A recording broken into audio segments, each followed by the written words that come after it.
सुनो, मुझे एक बात समझाओ।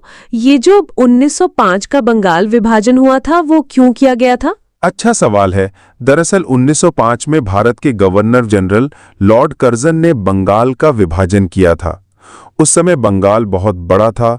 इसमें बिहार, उड़ीसा, असम और बंगाल शामिल थे। इतनी बड़ी प्रांत को अंग्रेजों के लिए प्रशासनिक रूप से संभालना मुश्किल हो रहा था। तो क्या सिर्फ प्रशासनिक सुविधा के लिए बांटा गया था? नहीं, असली कारण था फूट डालो और राज करो, यानी डिवाइड एंड रूल। अंग्रेजों ने हिंदुओं और मुसलमानों में फूट डालने के लिए बंगाल को दो हिस्सों में बांट दिया।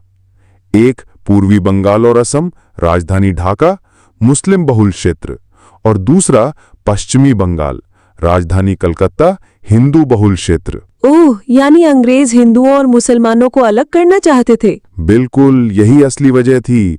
अंग्रेजों को डर था कि बंगाल का हिंदू मुस्लिम मिलाप राष्ट्रीय आंदोलन को ताकत देगा। फिर भारतीयों की प्रतिक्रिया कैसी रही? भारतीयों ने जोरदार विरोध किया। ये विरोध आंदोलन इतिहास में स्वदेशी आंदोलन के नाम से प्रसिद्ध है।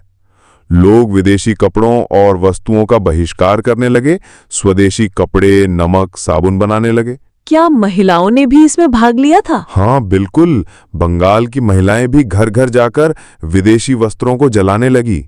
विद्यार्थियों ने भी सक्रिय भूमिका निभाई। यहां तक कि रविन्द्रनाथ ठाकुर ने राखी बांधो आंदोलन चलाया ताकि हिंदू मुसलमान भाईचारे को मजबूत किया जा सके। कौन कौन से नेता इसमें आगे रहे? इस आंदोलन में बिपिन चंद्र पाल, लाला लाजपत राय, बाल गंगाधर तिलक जैसे नेताओं ने बड़ी भूमिका निभाई। ये तीनों मिलकर लाल बाल पाल कहलाए। और फिर क्या हुआ?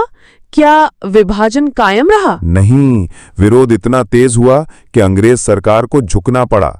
आखिरकार 1911 में विभाजन रद्द कर दिया गया। साथ ही राजधानी कलकत्ता से हटाकर दिल्ली कर दी गई। अच्छा, यानी बंगाल विभाजन ने भारतीय स्वतंत्रता संग्राम को और तेज कर दिया था। बिल्कुल सही। इसने भारतीयों को आर्थिक और राजनीतिक रूप से आत्मनिर्भर बनने की राह दिखाई। यही आंदोलन आगे चलकर आजादी की लड़ाई की बड़ी नींव बना। मुख्य बिंदु: बंगाल विभाजन की घोषणा 1905 लॉर्ड कर्जन द्वारा।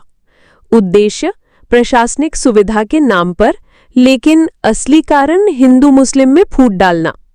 दो हिस्से: पूर्वी बंगाल और असम, राजधानी ढाका, मुस्लिम बहुल क्षेत्र, और पश्चिमी बंगाल, राजधानी कलकत्ता, हिंदू बहुल क्षेत्र। परिणाम: स्वदेशी आंदोलन की शुरुआत, विदेशी वस्त्रों का बहिष्कार, स्वदेशी उद्योग धंधों का विकास, महिलाओं और विद्यार्थियों की सक्रिय भागीदारी, लाल बाल पाल का उदय, रविंद्रनाथ टैगोर का राखी बांधो आंदोलन। विभाजन की वापसी: 1911 में विभाजन रद्द और राजधानी को दिल्ली स्थानांतरित किया गया।